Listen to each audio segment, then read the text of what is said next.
Bulan Ramadan adalah bulan doa. Semua kita tahu itu. Tapi tahukah kita ada yang lebih tinggi dari doa? Tapi dia bukan doa, tapi dinilai sebagai doa. Dia bukan permintaan, tetapi dianggap sebagai permintaan. Dan itu lebih mulia daripada permintaan. Tahukah kita itu? Selamat datang di Ramadan Kalibrasi Rasa, tempat memberi inspirasi.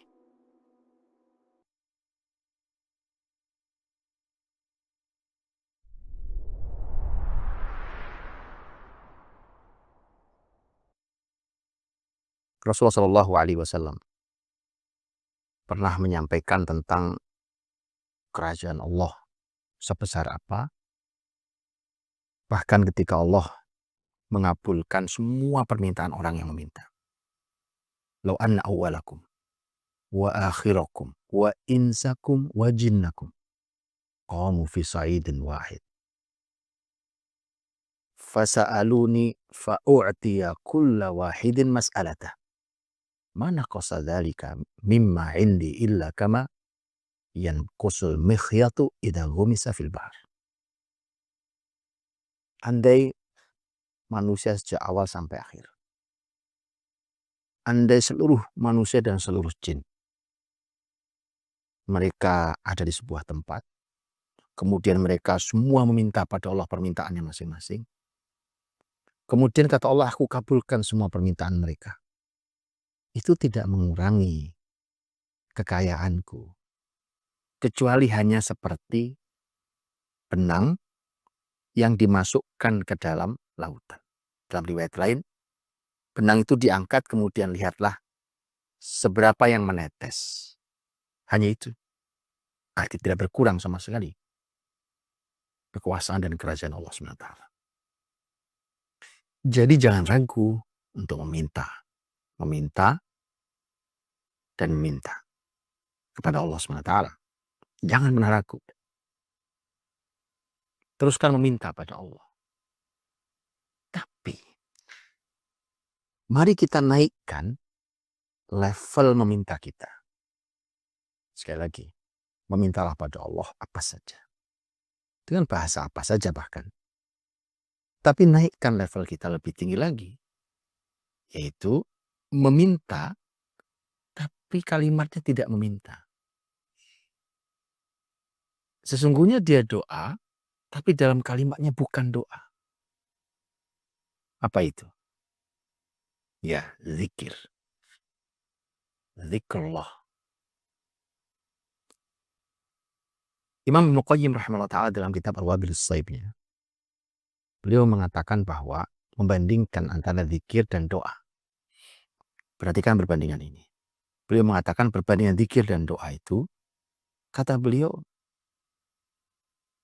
zikir itu memuji Allah dengan asma yang tingginya, dengan nama Allah, dengan sifat Allah yang tinggi, memuji Allah Subhanahu wa ta'ala. Maka kalau dibandingkan dengan doa, kata Ibnu Qayyim, bagaimana bisa diperbandingkan? Karena yang satu adalah pujian pada Allah, yang satu permintaan pada Allah. Maka bagaimana bisa dibandingkan itu? Kemudian Ibnu Qayyim memberikan satu kalimat yang itu sebenarnya menyinggung tentang sebuah hadis Nabi SAW. Menyitir sebuah hadis tapi tidak langsung. Kalimatnya adalah, dan Allah Subhanahu wa ta'ala akan memberi kepada orang yang berzikir lebih baik dibandingkan orang yang meminta. Kalimat ini sebenarnya adalah hadis Nabi SAW riwayat Tirmidzi. Tirmidzi mengatakan hadis hasan gharib. Rasulullah SAW bersabda, kata Nabi SAW, man syaghalahu al-Quran wa dzikri an mas'alati u'tiya afdal mimma u'tiya sa'idin.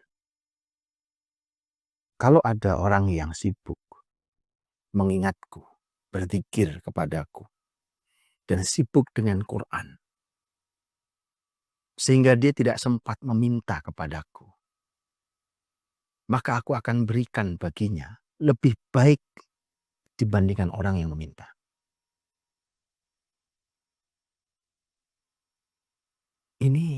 nilai besar. Setiap kita punya hajat. Setiap kita punya permintaan pada Allah. Kita mungkin punya masalah yang harus selesaikan. Kita punya cita-cita yang harus kita gapai. Kita punya keinginan yang ingin kita penuhi. Kita punya masalah yang memerlukan solusi. Kita punya keinginan itu. Boleh kita langsung minta, ya Allah berikan solusi pada semua permasalahanku. Ya Allah berikan kesuksesan dalam hidupku. Boleh. Tapi ada orang yang memilih meminta, tapi tidak seperti meminta. Yaitu dengan berzikir. Sampai Nabi katakan yang sibuk dengan zikir kepadaku dan sibuk dengan Qur'annya tidak sempat meminta, waktunya habis. Dengan zikir, munajat, memuji Allah dan membaca kalamnya, sehingga tidak sempat dia meminta. Tapi hatinya penuh permintaan. Kata Allah SWT, aku berikan kepadanya dengan pemberian yang lebih baik dibandingkan mereka yang meminta. Dahsyat. Jadi zikir adalah permintaan walau dia tidak berbentuk kalimat permintaan. Zikir adalah doa walau kalimatnya bukan kalimat doa. Al-Quran memberikan kalimat itu. Al-Quran Karim menyampaikan wa akhiru da'wahum anilhamdulillahi rabbil alamin. Akhir dari doa mereka adalah alhamdulillahi rabbil alamin. Alhamdulillahi rabbil alamin artinya segala puji bagi Allah Rabbul Alamin. Di mana doanya? Bukankah yang kita pahami doa adalah meminta, ya Allah berikan, ya Allah jauhkan, ya Allah anugerahkan. Bukankah itu? Tapi alhamdulillahi rabbil alamin. Di mana permintaannya? Ini pujian. Segala puji bagi Allah, Rabb semesta alam. Tapi itu ternyata adalah akhir dari doanya orang beriman. Wa akhiru da'wahu anilhamdulillahi rabbil alamin. Inilah yang dicontohkan oleh orang-orang mulia. Para nabi, para rasul memberikan contoh itu. Ayah seluruh manusia, Abul Bashar, Adam alaihissalam. Apa kalimatnya ketika minta ampun pada Allah? Rabbana zalamna anfusana wa illam taghfir lana wa tarhamna lanakunanna minal khasirin. Ya Allah Rabb kami telah menzolimi diri kami sendiri. Kalau tidak kau ampuni kami dan tidak kau rahmati kami, maka kami ini termasuk orang-orang yang rugi. Ini doa luar biasa untuk minta ampunan atas kesalahan. Untuk minta dirahmati setelah berdosa. Tapi di situ tidak muncul kalimat ya Allah ampuni saya, ya Allah rahmati saya. Tapi semuanya yang ada di situ adalah pengakuan. Ya Allah saya salah. Ya Allah saya zalim pada diri sendiri. Ya Allah kalau tidak kau yang mengampuni, siapa yang mengampuni? Ya Allah kalau tidak kau rahmati, aku minta rahmat pada siapa? Yang ada adalah keluhan, aduan. Padahal itu adalah permintaan. Janji Nabi jelas. Kata Allah, aku berikan orang-orang yang sibuk dengan zikir lebih baik dibandingkan orang-orang yang doa dan meminta. Bukan hanya Nabi Adam alaihissalam. Nabi Musa alaihissalam. Nabi Musa ketika ketakutan dan lari dari Mesir. Karena dia harus ditangkap oleh pemerintah Mesir. Lari ke negeri Madian. Di negeri Madian dia duduk di bawah sebuah pohon. Di padang pasir. Hanya melihat sekumpulan gembala kambing. Kemudian Musa berdoa, Rabbi, inni lima anzalta ilayya min khairin faqir. Ya Allah Rabb, aku ini sangat perlu dengan kebaikan yang kau berikan padaku. Harusnya permintaan bunyi adalah, ya Allah beri aku kebaikan, ya Allah lindungi aku, ya Allah hilangkan rasa takutku. Ya Allah, aku sangat perlu. Lihat kalimatnya. Ya, ada kalimat, ada harapan, ada keluhan, ada keluh kesah di sana. Bukan semata-mata hanya, ya Allah, aku minta ini, ya Allah lindungi aku, ya Allah beri ini.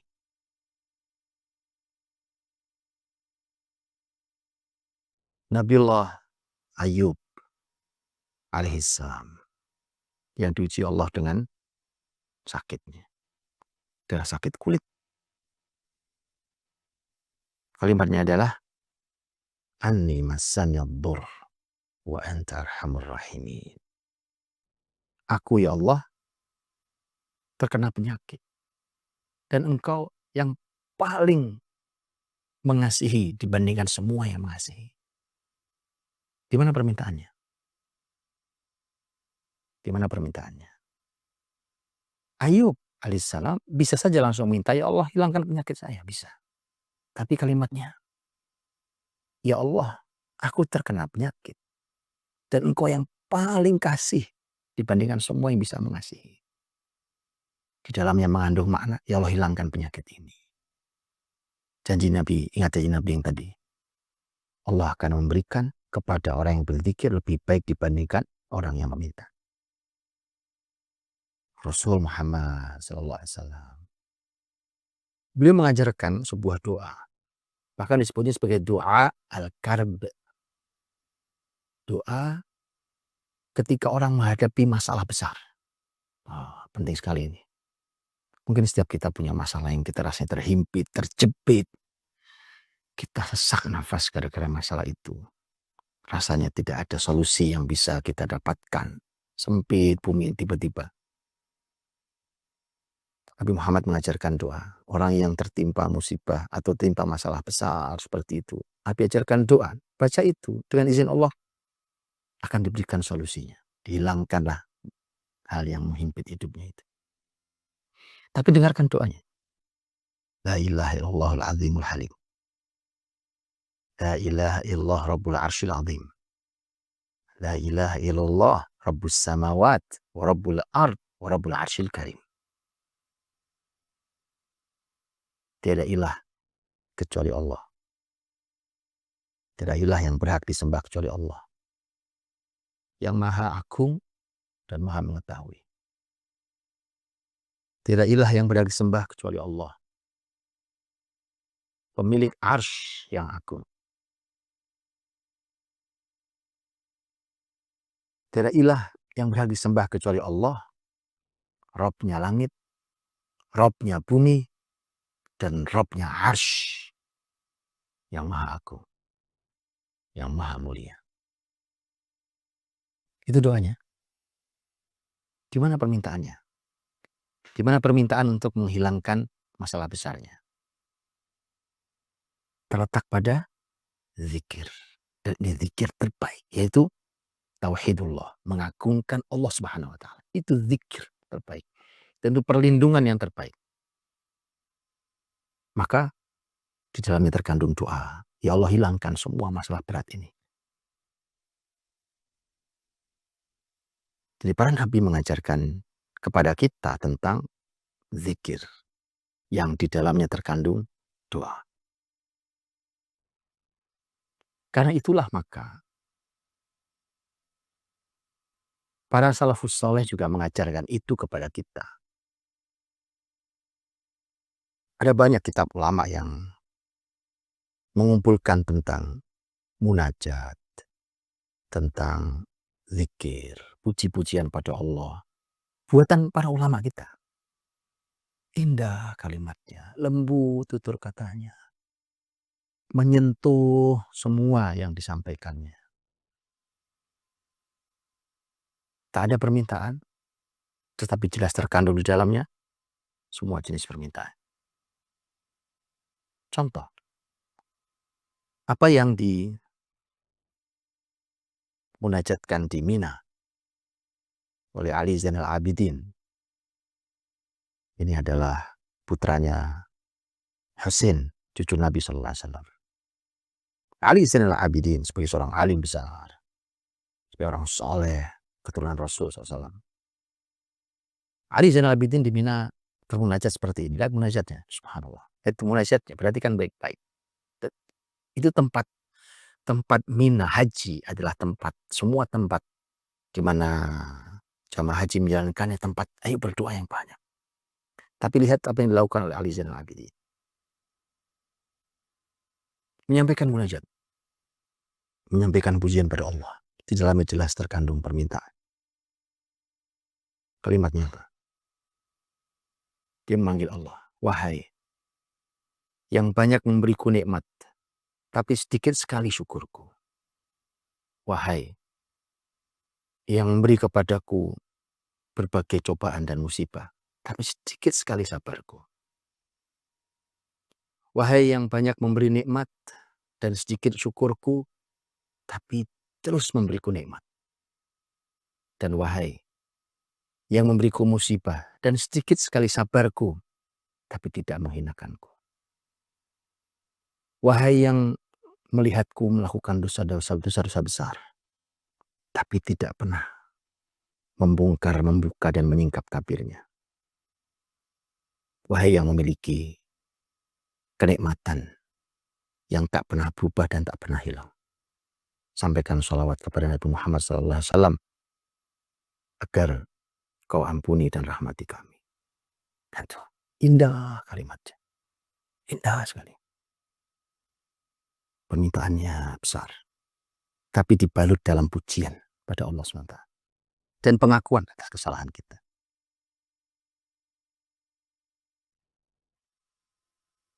Inilah yang menjadi catatan penting hari ini. Dan ini sudah ditulis oleh salah satu ulama hari ini. Fakallahu asra. Yaitu Dr. Muhammad Musa Asy-Syarif. Beliau menulis buku judulnya tentang munajat dan pujian pada Allah Subhanahu wa taala. Di mukadimah buku itu beliau mengatakan bahwa hari ini muslimin sudah kehilangan rasa itu tentang munajat itu. Kemudian beliau menyampaikan dari mana sumber masalahnya. Sumber masalahnya kata beliau adalah karena para dai, para penceramah, orang-orang soleh itu juga sudah kehilangan kalimat-kalimat lembut yang penuh makna tinggi. Maka kemudian mereka kehilangan air mata. Akhirnya saya pun hanya berusaha untuk bermunajat pada Allah Subhanahu wa taala. Rob yang kalamu menekuk keangkuhan seluruh sastrawan bumi. Yang bayannya adalah kemukjizatan abadi.